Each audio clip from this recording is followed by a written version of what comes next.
Delphine Rémy-Boutan, bonjour. Bonjour. Vous êtes la présidente de The Bureau, une agence de communication, de conseil en communication, et puis vous êtes à l'initiative de la création de la journée de la femme digitale qui met en avant l'entrepreneuriat féminin et la place des femmes dans les nouvelles technologies et dans le numérique, et puis aussi du prix Les Margaret qui récompense un certain nombre de femmes à la fois en Europe et en Afrique pour leurs innovations de rupture, et on va revenir un petit peu tout à l'heure sur l'ambition que vous portez pour ces projets. Et puis vous êtes aussi l'une des co-autrices de cet ouvrage, L'important c'est toujours le CO2, qui a été rédigé sous la direction de Michael Trabia d'Orange, et vous en signez l'une des parties. Alors peut-être avant de rentrer dans le fond de la partie et de ce que vous développez dans ce livre, est-ce que vous pouvez nous expliquer ce que c'est que cette journée de la femme digitale et comment est-ce que ça s'est développé sur ces 10 dernières années depuis sa création?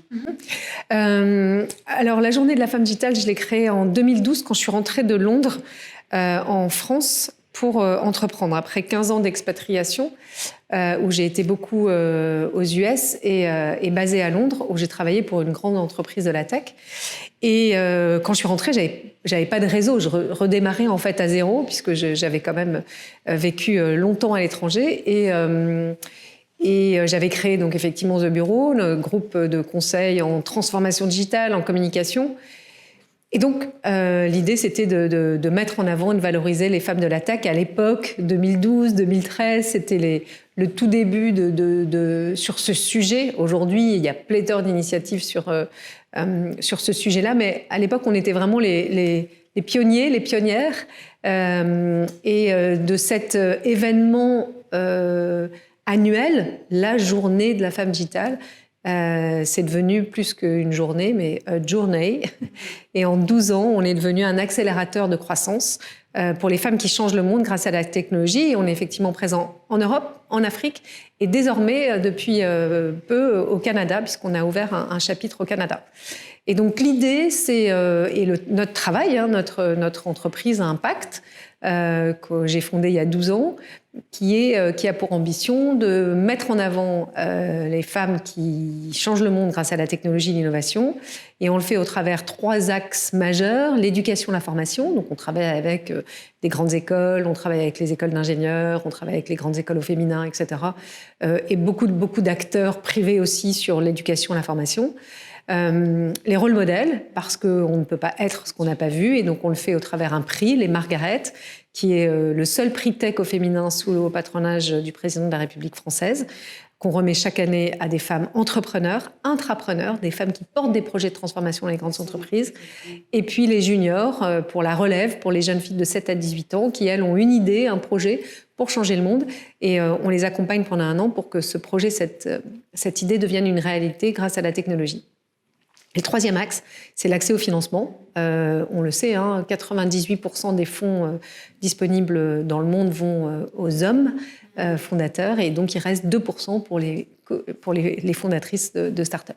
Donc le niveau d'investissement, le niveau de financement des femmes versus les hommes est juste, il y a une énorme gap qu'il faut absolument combler. Et moi, je suis investisseur. Depuis peu, j'ai créé ma société d'investissement indépendante qui s'appelle Harver, et j'ai investi avec une thèse d'investissement 100% tech, 100% femmes.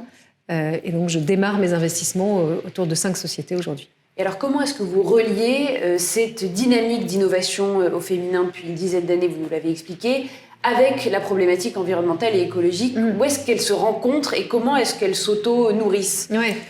Alors déjà, on voit 2 choses. On voit qu'il y a une vraie différence entre les femmes entrepreneurs il y a 12 ans et les femmes entrepreneurs d'aujourd'hui. Il y a une nouvelle génération de femmes, et c'est une bonne nouvelle, des femmes plutôt ingénieures, moins profil ESSEC, HEC, etc.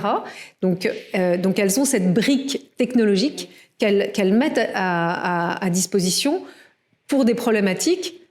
Et la grande différence aussi, c'est qu'aujourd'hui, elle crée des startups à impact.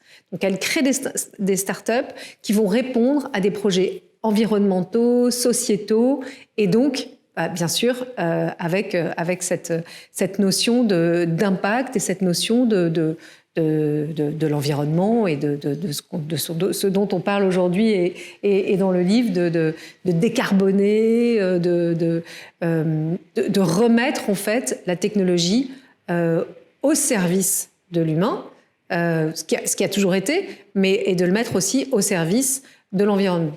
Très bien. Alors, vous parlez aussi d'une forme de diplomatie autour de ces enjeux d'entrepreneuriat et d'innovation. Vous mentionnez l'Afrique, on en a parlé pour le prix des Margaret, mais vous mentionnez aussi l'Asie dans le livre, qui est pour vous un terrain absolument moteur. Quelles sont les dynamiques aujourd'hui, à la fois en Europe et dans le reste du monde, et comment est-ce que vous arrivez à ce passage à l'échelle avec votre initiative ? Cette année, chaque année à la JFD, on remet une étude au ministre pour justement comprendre où sont les curseurs d'évolution. Et l'étude cette année était sur les startups à impact qu'on a mené en partenariat avec EY et France Digital, qui était de dire qu'aujourd'hui, il y a une accélération, en tout cas en France, qu'on voit des femmes qui entreprennent dans ces secteurs avec une augmentation ces 5 dernières années on arrive à peu près à 34%. Donc, elles fondent ou elles cofondent. Donc, c'est plutôt une bonne nouvelle. Donc, c'est ça aussi, cette transformation qu'on est en train de voir aujourd'hui, particulièrement en France, et qui se déploie également sur d'autres continents. Là, je découvre le continent d'Amérique du Nord et en particulier le Canada, où il y a un écosystème de femmes de la tech et d'innovation sur ces sujets-là qui est bouillonnant, quoi. Donc, Alors, vous terminez votre chapitre sur une tonalité plutôt optimiste. Vous êtes plutôt, notamment quand vous regardez ce qui se passe en Europe, les dynamiques. Quel serait aujourd'hui le conseil que vous pourriez donner à une jeune femme qui voudrait s'engager dans l'entrepreneuriat et quel est, selon vous, le principal moteur pour y arriver ? C'était Albert Camus qui disait il y a le pessimisme de la pensée, s'il est allié à l'optimisme de l'action, alors on arrivera à faire changer les choses. Je crois que les femmes ont aujourd'hui plus que jamais leur place dans ces sujets-là, dans ces sujets d'impact. C'est quelque chose qui nous parle beaucoup et qui nous conduit à faire des choses, qui nous conduit à agir. La digitalisation, il y a 10-15 ans, je pense que les femmes ont sans doute peut-être raté ce rendez-vous, n'ont pas été autant là que les hommes quand il a été question de digitaliser, de créer des startups e-commerce, etc. Aujourd'hui, je crois que l'IA générative, je crois que toutes ces entreprises à impact, les femmes sont là, elles le montrent, il y a une vraie augmentation de femmes qui créent des entreprises. Donc moi, je leur dirais, n'écoutez surtout pas les conseils, parce qu'on va vous dire, ne le faites pas. Moi, je me souviens, on m'avait dit, quand j'ai quitté cette grande entreprise de la tech, et que j'ai démissionné, et que j'ai rendu ma voiture de fonction pour m'acheter un scooter, et je suis rentrée en France pour redémarrer à zéro, on m'a dit, t'es folle. Et je leur ai dit, non, je suis courageuse. Et je pense que c'est ça, c'est pas être fou de la folie que de créer une entreprise, de créer de la valeur, de créer des emplois. C'est courageux. Et ça, je pense que c'est important de le rappeler. Et après, tout le monde, je ne crois pas, tout le monde n'est pas entrepreneur. Et c'est pas grave. Et tant mieux. On a aussi besoin de femmes intrapreneurs, de femmes qui portent des projets de transformation dans les entreprises. Et des grandes entreprises aujourd'hui qui se transforment digitalement, environnementalement, avec toutes ces nouvelles technologies, etc. Et elles ont toute leur place. Donc, ce qu'il faut se dire, c'est qu'aujourd'hui, s'il y a une place, un métier ou des métiers dans lequel il faut aller et regarder, c'est ces nouvelles technologies et l'innovation, parce que c'est là où ça bouillonne. Entrepreneur ou intrapreneur. Écoutez, je crois que vous serez entendus. En tout cas, félicitations pour cette belle initiative qui met en avant ces femmes et leur bonne volonté, leur énergie et leur courage. Merci infiniment. Je rappelle que vous êtes la co-autrice de cet ouvrage, L'important, c'est toujours le CO2, qui est paru aux éditions Débat Public. Merci beaucoup. Merci.